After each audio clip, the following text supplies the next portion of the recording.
सबसे पहले एक शेर के साथ शुरुआत करते हैं कि आज आप सभी लोगों के चेहरे ऐसे खिले हैं, कि आज आप सभी लोगों के चेहरे ऐसे खिले हैं जैसे बन गए हैं गुलदस्ते। और इस दी आर्टिस्ट क्लब में शायरी शुरू करने से पहले मेरी तरफ से सबको नमस्ते।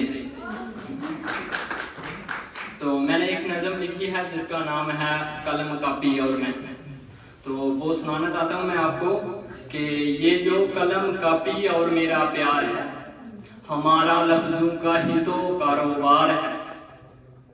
कभी दास्तां और कभी अफसाने लिखते हैं, कि कभी दास्तां और कभी अफसाने लिखते हैं, कभी नई जिंदगी और कभी दौर पुराने लिखते हैं।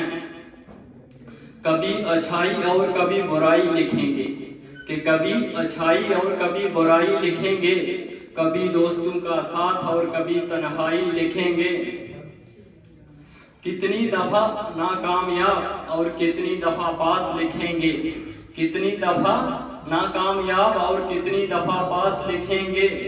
कभी कीमती वक्त और कभी टाइम पास लिखेंगे। कि कलम कापी और मेरा रिश्ता इतना खास है, कि कलम कापी और मेरा रिश्ता इतना खास है, कि कलम कापी पानी है तो मुझे इसकी प्यास है।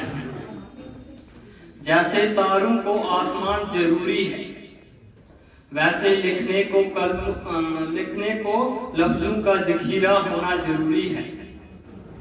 जैसे मछली को पानी जरूरी है, जैसे मछली को पानी जरूरी है, वैसे बिना पेन कापी के मेरी जिंदगी अधूरी है। कलम कापी और मैं एक नेक काम कर देंगे, कि कलम कापी और मैं एक नेक काम कर देंगे, जिसका ना दे सके कोई जवाब ऐसा सवाल कर देंगे। कई लोगों की खुशी और कई लोगों की परेशानी लिखते हैं, कई लोगों के सुनाए हुए ताने और कई लोगों की दी हुई निशानी लिखते हैं। कि खुशी ना लिख सका तो जनाजा ही से ही, कि खुशी ना लिख सका तो जनाजा ही से ही, कहीं शायर लिखते लिखते मर गए और कहीं कई लोगों को कलम की ताकत का अंदाजा ही नहीं।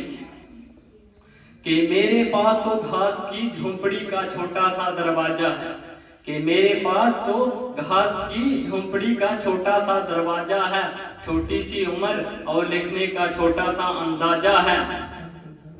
कि कलम से लफ्ज जोड़कर तस्वीर बनाऊंगा, कि कलम से लफ्ज जोड़कर तस्वीर बनाऊंगा, उसको अपनी कॉपी पर छोड़ के जाऊंगा।